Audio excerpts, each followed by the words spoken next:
Whilst you're dialing in to let us know your thoughts, let's give you an idea of today's top trending topics. Now, actually, we're going to go back to something that was on Jeremy's show this morning. Ava Santina, friend of the show, appears on our show very often, is now trending on X. This is after GB News has suspended their host, Laurence Fox, after he made comments about the journalist Ava and asked what self-respecting man would climb into bed with her. He also used some really horrific language. This is how Ava responded to those comments earlier this morning.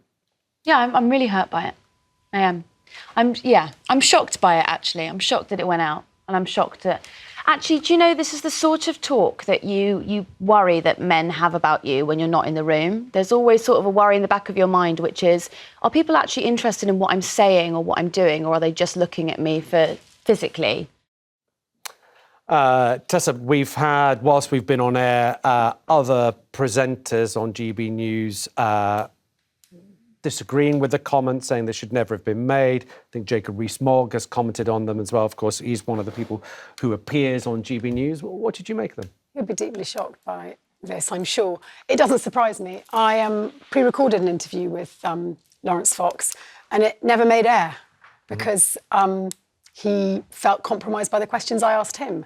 So he has one rule for himself whereby he can say anything, including compromising the integrity in a revolting misogynist way about a fellow human being and a woman, exposing her. And it was so distasteful on so many levels. I worry about giving it further oxygen. I want to shut down him, remove him from public discourse. And I need to see GB News suitably penalised, because actually you've got to keep public debate clean, for crying out loud. They have taken Laurence Fox off air. Nick, is this where this whole idea of freedom of speech, everybody should be allowed to say whatever they want to say and express themselves, comes clashing with reality of there are things that perhaps you can't say? I don't think anyone needs to express themselves publicly or privately like that.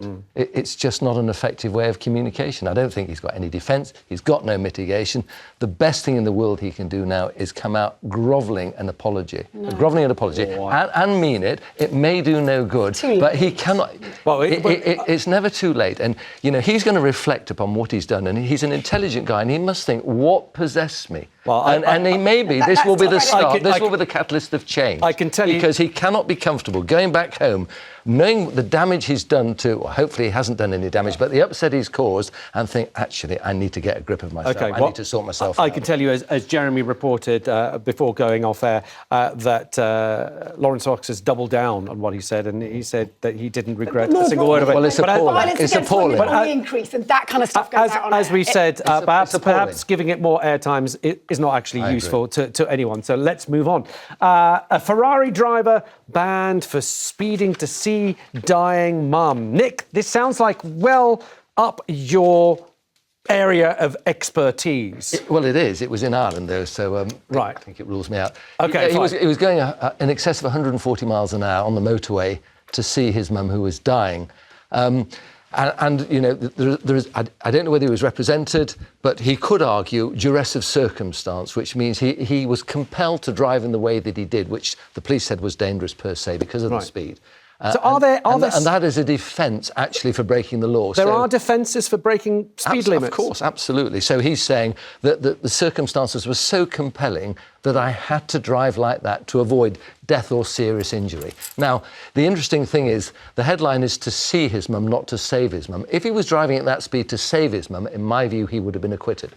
What he should have argued, I haven't got his instructions, he probably would not succeed on a defence, but if his mum died shortly afterwards, and if there was medical evidence there to support his concerns that it was realistic, that death was imminent, etc., he could argue what's called a special reason. And there's 4 ingredients, but if that was satisfied, the court then has a discretion not to disqualify him. I don't think he's got a good result. He was disqualified for 12 months. That is not a good result. It's interesting, isn't it, how we can shift the law accordingly, but then when people say they're saving the planet, and we have indeed seen over 600 people die because of heat in England last year, that's not... This is a specific legal defence. All right. That exists. Well, perhaps that's the one climate changers need to use now, for going forward and breaking the law.